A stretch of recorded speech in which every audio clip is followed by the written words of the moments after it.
Bienvenue sur ce nouvel épisode de Préhistorex. Aujourd'hui, on se retrouve au Bonneau, dans le golfe du Morbihan toujours. On va visiter un tumulus, le tumulus de Kernours, qui est particulièrement bien conservé. On se retrouve direct après le générique sur le lieu.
Nous voilà au tumulus de Kernours.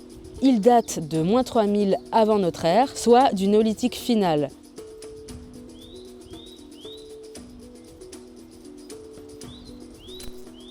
C'est un tumulus circulaire, il fait 20 mètres de diamètre et 4 mètres de haut.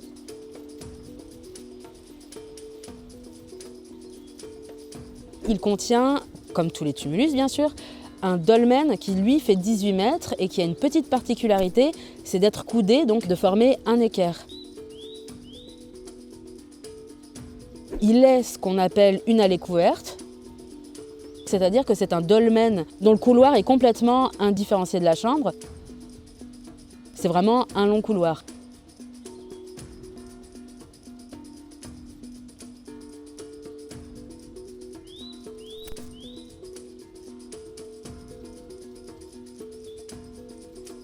Il est destiné à être réouvert et à entreposer les corps de génération en génération, un peu à la manière d'un caveau. C'est vrai que quand on le voit, il n'est pas très grand, on est loin du gigantisme du tumulus de Tumiac. En fait, il est tout aussi intéressant, vous allez voir ça tout au long de l'épisode. On peut voir aussi qu'il est entouré de 6 petites sépultures qui, elles, datent de l'âge de fer, donc de -800 avant notre ère.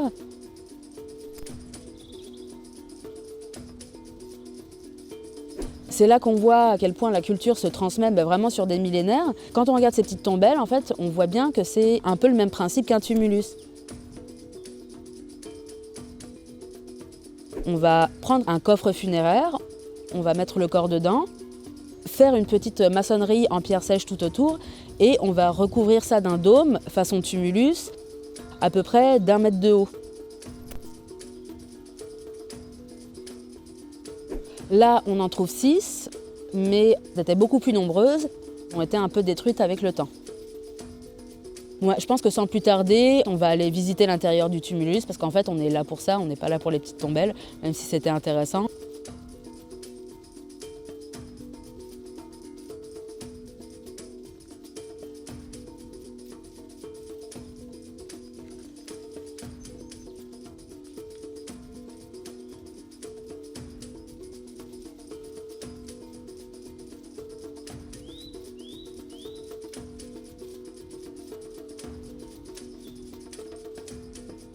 Comme je le disais tout à l'heure, c'est un dolmen coudé, donc là on peut voir l'équerre.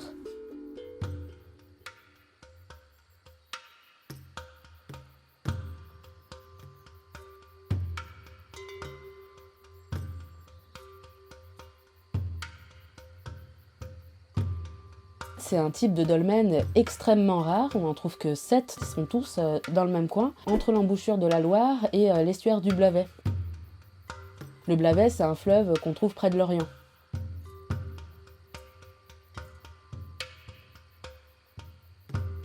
Ils sont assez mystérieux, on soupçonne que c'était un clan qui devait venir d'un côté ou de l'autre, qui a essaimé petit à petit sur ce coin.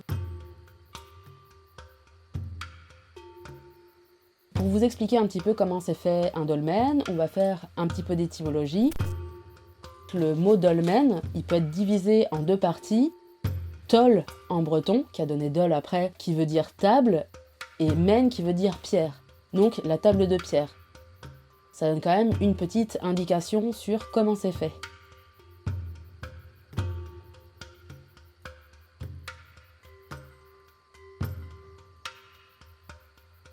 Il y a deux types de pierres. Bon, bah celles-ci, elles sont toutes en granit, mais en fait, il y a deux types de pierres. Les orthostates, qui vont servir de structure, qu'on va aussi appeler dalles de chevet. Et celles qui vont être posées en haut, qu'on va appeler des dalles de couverture.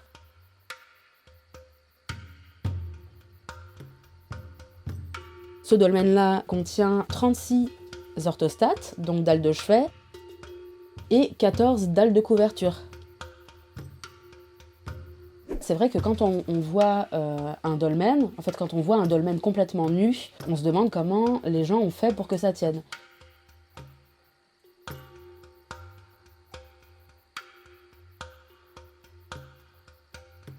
Bah c'est assez simple.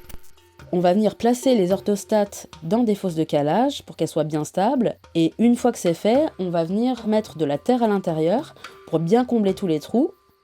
On va venir se servir de cette structure avec la terre comme d'une glissière pour faire passer les dalles de couverture au-dessus. Et après, on va retirer la terre et on aura la structure en maçonnerie sèche. Ensuite, on va recouvrir ça soit de terre, soit de pierre, soit des deux, bien sûr. Et ça va donner la sépulture comme on le voit là.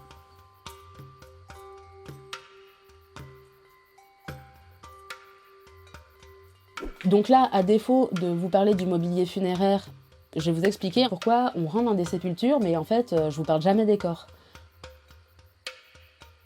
La géologie du sol breton fait que la terre est acide.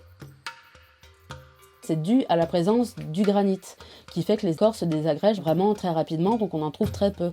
Donc à moins que la sépulture elle soit vraiment extrêmement bien isolée, là on va pouvoir retrouver des corps, mais quand c'est des tombes comme celle-ci, on ne retrouve rien, on a uniquement le mobilier funéraire.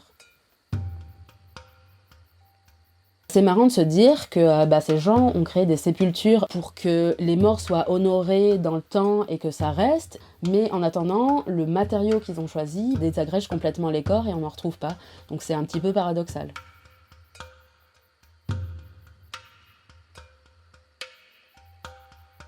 Cette fois-ci, on a de la chance parce que les parois sont gravées.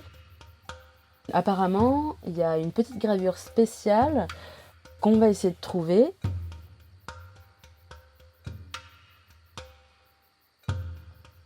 La voilà. Il s'agirait de la gravure d'une seiche, ce qui est extrêmement rare. Les archéologues interprètent ça comme le totem d'une tribu maritime. Le petit truc qui est intéressant, c'est que c'est un symbole qu'on va retrouver sur certains des 7 dolmens coudés dont on a parlé tout à l'heure, comme celui de Lufang qui est pas très loin. On sait que les premières navigations, elles ont lieu il y a 70 000 ans au Paléolithique, entre les îles d'Indonésie et l'Australie. En fait, à l'époque, le niveau de la mer était tellement bas que ça faisait que 100 km. En fait, c'est pas grand-chose non plus à traverser.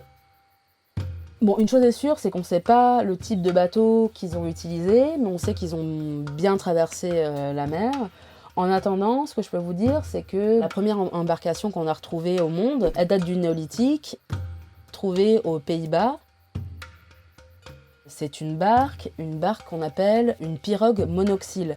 C'est-à-dire qu'elle était construite d'un seul tenant dans un tronc de bois qu'on a évidé.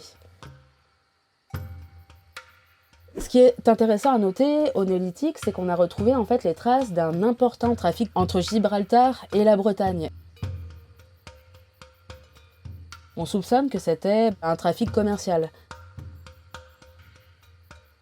Ça veut dire que les techniques de navigation, elles étaient beaucoup plus avancées qu'on ne le croyait. C'était des sociétés qui pouvaient communiquer vraiment de très loin. Et c'est vrai que quand on pense au Néolithique, encore une fois, on voit des petits villages très archaïques, comme si les gens étaient un peu bêta par rapport à nous. Mais en fait, il y avait vraiment un important trafic commercial tel qu'on ne pouvait pas l'imaginer il y a quelques années. Pour en revenir à ce totem la sèche, ça veut dire que c'était des gens qui naviguaient, bien sûr, et qui devaient naviguer pas simplement pour le déplacement, mais aussi pour s'alimenter. On sait que dès le début du paléolithique, les hommes pêchaient.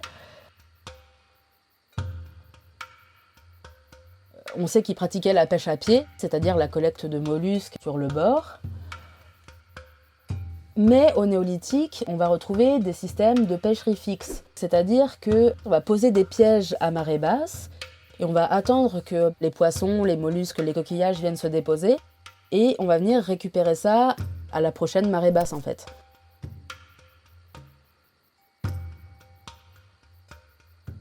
C'est aussi au néolithique qu'on va retrouver les premiers hameçons faits en os ou en bois, ou encore les premières nasses et les premiers filets de pêche. Donc vraiment tous les systèmes de pêcherie qu'on a, pas le chalutage bien sûr, mais vraiment les systèmes de pêcherie basiques qu'on a pu avoir au siècle dernier par exemple.